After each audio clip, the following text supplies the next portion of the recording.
Ui.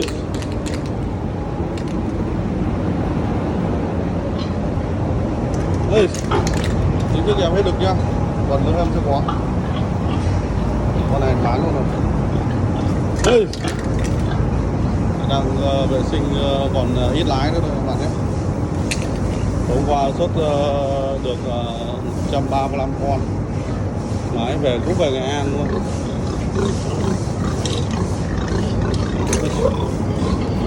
Anh em này về Hòa Bình các bạn nhé. Anh bắt của mình con này con thứ 3 rồi.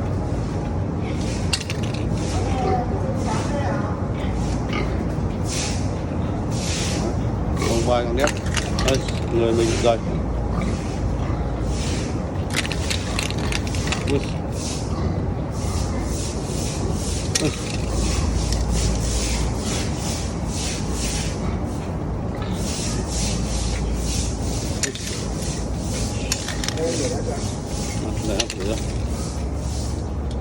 Chiều nay em bắt mấy con nái nữa.